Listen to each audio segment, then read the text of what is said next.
831. From what population is each of these samples taken? Write down the actual population for each of these sampling techniques. So you can see that we have our method of sampling in one column and our description of the actual population in another column. So our method of sampling and our description of the actual population. So they give us an example here. The first example is to call every 100th name in the phone book. So the description of the actual population in this case is going to be, just people with phones and people who have their numbers listed. So you can choose not to have your name in the phone book. You can choose not to have a phone. So it has to be people who both have a phone and have their number listed. So that really limits our sample right there. Let's look at the next one. So I don't think I can squeeze my writing in here, but I'm going to color code so you can see what goes with what. So this one, if we survey people who come to the Vote Now booth at the high school football game. So the actual population we're sampling here, this is going to be athletic supporters,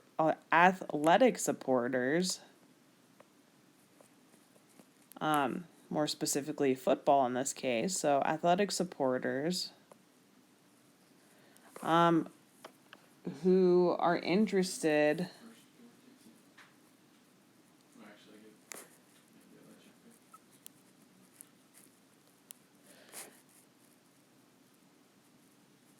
enough in the topic to stop.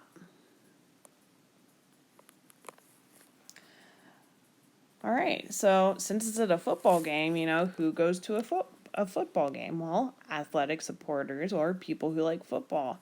And, they don't have to stop at the booth, so they're only going to stop if they're interested enough in stopping. All right, the next one, let's go ahead and do green here. Oops. I want to highlight, so we'll do a green highlight here. Ask every 10th student entering a high school football game. So in this case, this is a better option than above. I think we're going to get more samples, but so we'll say it's a better method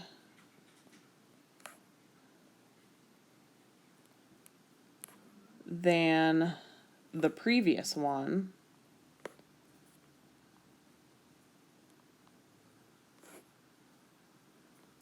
But again, it's at a football game, so we're still only getting athletic supporters.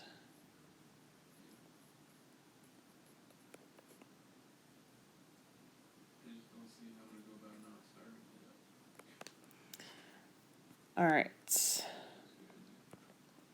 we'll do blue next. And our next one says, haphazardly survey students during the morning break. So if we are haphazardly surveying students during the morning break, then that kind of means we're just grabbing whoever we can, whenever we can. And this is also under the assumption that the morning break is for everybody at the school. So if this is the case, then our population would be all students at the school. Now keep in mind, this is under the assumption that this break is at the same time for all students. All right, I'm gonna do purple next. So this one, text response to an online instant poll. So this is going to be, first of all, this is going to be people who have a phone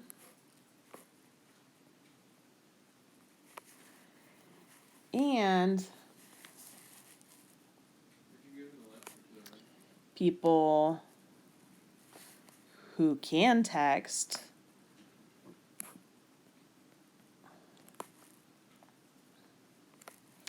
and people who care enough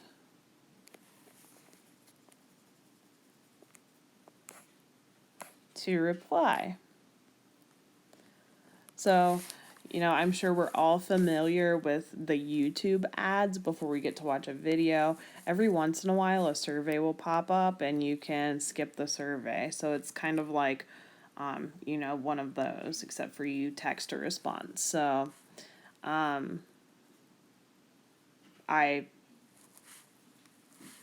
think in this case, though, we've got kind of a limited pool from which we're drawing people, because you have to be able to have a phone, you have to be able to have texting on that phone, and you have to care enough to want to respond. All right, I'll do orange next. So our method is hand out surveys in the library before school. So this is a limited method because this is going to be, if you think about students who show up to the library before school, not only are they showing up early, but they're in the library. So that really tells us that it's going to be kind of like studious students.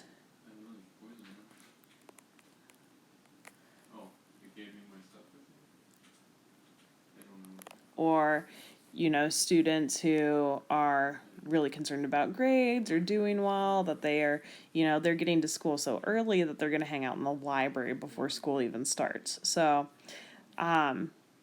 that's going to be far from all students at the school. All right, and finally, I'll do yellow here. And this method is surveying all students in period 1 English classes. So this depends. It could represent all students at the school.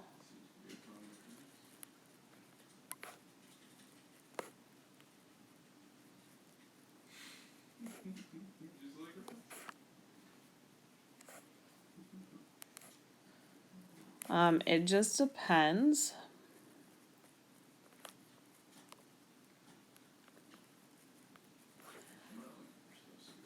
How students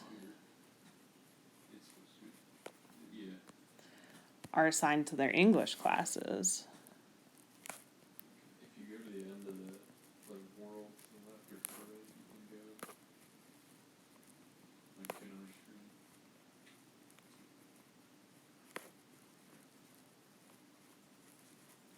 So this is my thought on it for that last one. So it depends how they're assigned to their English classes. Now, I am leaning towards no for this last one. I really don't think it's going to be representative of the entire school population, especially at our school, because, we have 5th grade language arts, 6th grade language arts, 7th grade and 8th grade language arts. Now, every once in a while, we'll have somebody who maybe is advanced, so they're skipped ahead a grade. But but for the most part, our English classes are grade level specific. So I would say that it's probably not representative of the entire population, although it could be, it just depends. All right, and that is all for 831.